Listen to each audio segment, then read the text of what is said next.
el halo. Lo que le envuelve. La luz Buenos que la días. acompaña. Que asusta a los búhos. Lorenzo Fernández Bueno. Buenos días. Uy, Bernie, el alma. Yo pensaba que eras muy escéptico. Sí, Lo lo es, sigo lo siendo, es. pero Bueno. claro, como en tu Se ha caso hace una pillado excepción. ahí. Tengo que entrar en el rollo. ¿Verdad? Mejor el aura. Dejémoslo en el aura que se desprende, ¿verdad? Nos Sí, vamos sí, al sí. Vaticano hoy. Vaya la que se está montando, ¿verdad? Vaya que se está montando. Parece que hay un segundo Batilix. Espera, Parece ¿con que... qué? Claro, Bueno, porque con todo, tenemos... ¿no? Es que claro, ahí hay muchos frentes abiertos. Sí. Lorenzo. Vaya la que se está montando. Yo creo que Vete al Parlamento. Sí, casi, la verdad. Pero bueno, yendo a lo que es la parte religiosa, ¿no? Quizás una de las instituciones, por no decir la más importante, es el Vaticano y lo que representa, ¿no? Para millones de personas en todo el mundo. Y parece que este Papa ha entrado con muchas ganas de limpiar absolutamente todo, ¿no? Tanto a las logias masónicas que actuaban en el interior del Vaticano, esa corrupción, el dinero negro, en definitiva, las finanzas sucias, ¿no? Del Vaticano. Que según dicen, hizo que al anterior Papa, el Papa emérito, Benedicto XVI, acabara dimitiendo, ¿no? Viendo que era incapaz, dada su edad, de poder afrontar todo lo que se le venía encima, ¿no? Este hombre parece que lo ha hecho, el actual Papa Francisco, pero ya vemos que la curia, la vieja curia, ¿no? Los príncipes de la Iglesia se revuelven, ¿no? rebelando. Se revuelven, claro, no quieren perder ese estatus, ¿no? Si uno lleva 30 años montándose en un coche oficial, pues la verdad es que es bastante incómodo coger el metro, ¿no? Hay que seguir haciéndolo. Bueno, pues esto nos lleva a historias antiguas, ¿no? Porque evidentemente una institución que tiene 2000 años, pues durante 2000 años ha podido hacer muchas cosas, ¿no? Y nos lleva a una historia que fijaros si fue fascinante y sigue siéndolo, que sirvió para que hace muy poquito tiempo, hace apenas 6-7 años, un señor construyera un libro que hizo que vendiera en todo el mundo 200 millones de ejemplares. ¡Hala! Se llamaba El Código Da Vinci. Y ese libro estaba basado, como las buenas historias, precisamente en eso, en una historia con mucho de realidad. 200 millones de... Es que me he quedado con el dato, 200 Claro, millones, yo ¿no? también lo digo y digo, mira, Qué barbaridad. con un 1%, ¿verdad? Más que suficiente venderse un 1%. Bueno, pues esta historia nos lleva al sur de Francia, a una de las zonas más fascinantes que se pueden visitar. Si no lo habéis visitado, os invito a que lo hagáis, el país cátaro. Es la antigua Septimania, la actual Occitania. Y en este lugar hay una pequeña aldea llamada Rennes-le-Château. Bueno, pues aquí a finales del siglo XIX llegó un abad, prácticamente como si hubiera sido condenado al destierro, ¿no? Se llamaba François Berenguer-Saunier. Este hombre fue llevado allí acusado de militante reaccionario.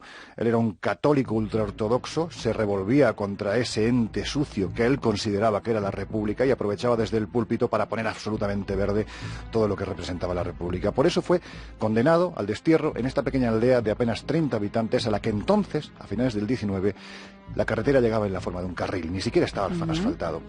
Y él, la verdad es que siendo un hombre que podría haber acabado, dada su inteligencia, su preparación, siendo un auténtico prohombre de aquella iglesia, pues aquella condena la tomó con buena cara, ¿no? ¿Por qué? Porque él había nacido en la cercana aldea de Montasels, él sabía perfectamente las historias que se contaban de toda esta zona absolutamente heresiarca, una zona herética donde los visigodos, los godos principalmente, habían enterrado tesoros, ¿no?, en su ida hacia Toledo. Él sabía lo que ocurría allí y lo que podía haber.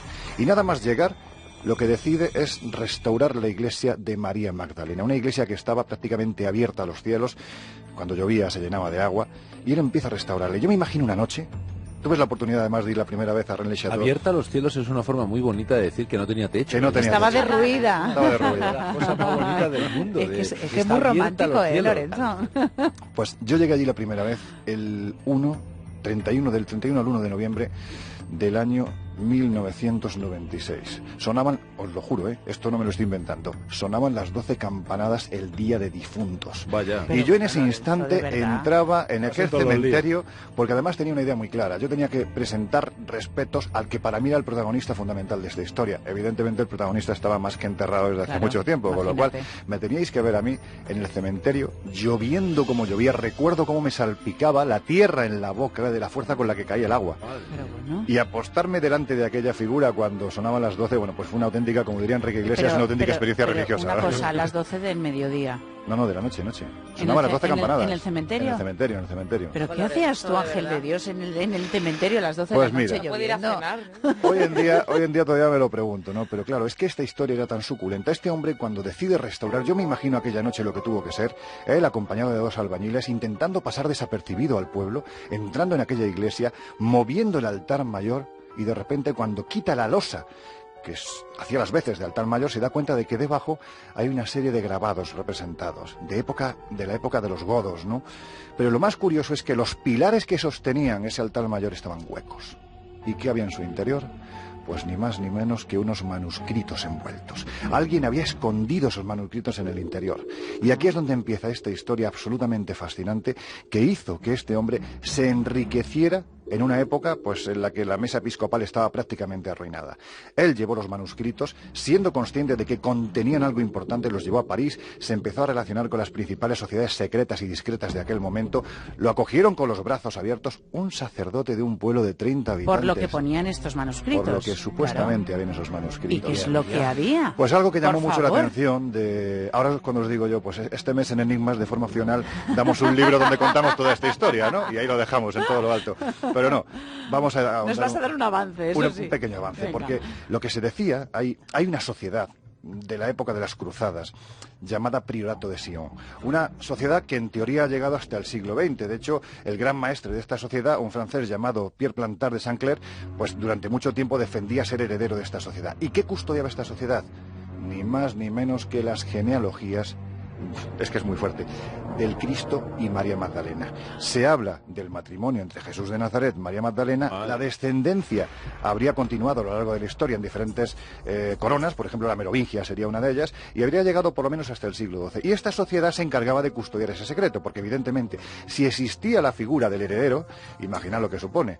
Pues que Claro. no hace falta, o sea, Pero- a nivel político no te hace falta ningún rey, a nivel espiritual no te hace falta ningún papa, lo tienes todo en uno, ¿no? Claro, pero me imagino que esos manuscritos, el Vaticano, pues andaría detrás de ellos. Claro, aquí lo que se supone es que el padre Saunier realmente se le pagó para que guardara el secreto, para que no dijera nada. Y efectivamente la fortuna que amasó fue tremenda.